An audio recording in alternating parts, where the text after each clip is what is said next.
Star को कालू की लाश देखकर जैसे करंट लग गया हो।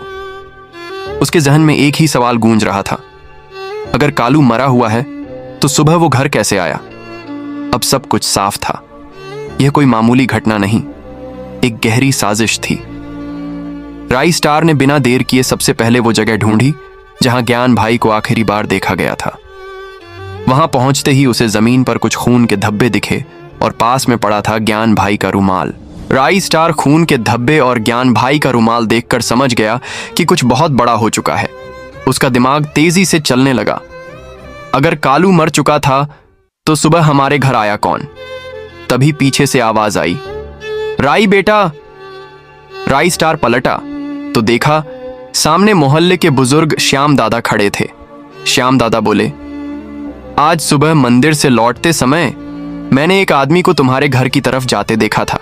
पहले तो लगा कि कालू है, लेकिन उसकी चाल और आवाज अलग थी। जब वो थोड़ा पास से गुजरा तो मैं पहचान गया। वो कालू नहीं था बेटा, वो वाइट 444 था।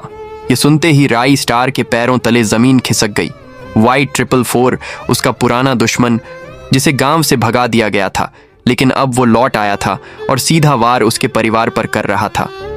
राई स्टार ने श्याम दादा से कहा, दादा आप जो बता रहे हो वो मेरे लिए बहुत बड़ी बात है। अब मुझे अकेले ही सब संभालना होगा। राई स्टार तुरंत अपने पुराने ठिकाने से एक लोहे की छड़, धुएं का बम और नक्शा उठाता है जहां वाइट 444 छिपता था। रात को बिना किसी को बताए वो सीधा उसी गोदाम की तरफ निकला।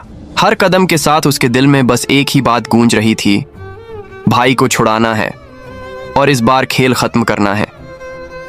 गोदाम के पास पहुंचकर उसने टूटी खिड़की से अंदर झांका। ज्ञान भाई बेहोश पेड़ से लटके थे और सामने खड़ा था वाइट 444। काले कपड़े, नीला स्कार्फ और आंखों में वही पुरानी नफरत। राई स्टार ने जेब से धुएं वाला बम निकाला और बोला, अब तेरी कहानी खत्म वाइट 444। आगे की कहानी जानने के लिए कमेंट करिए पार्ट 3।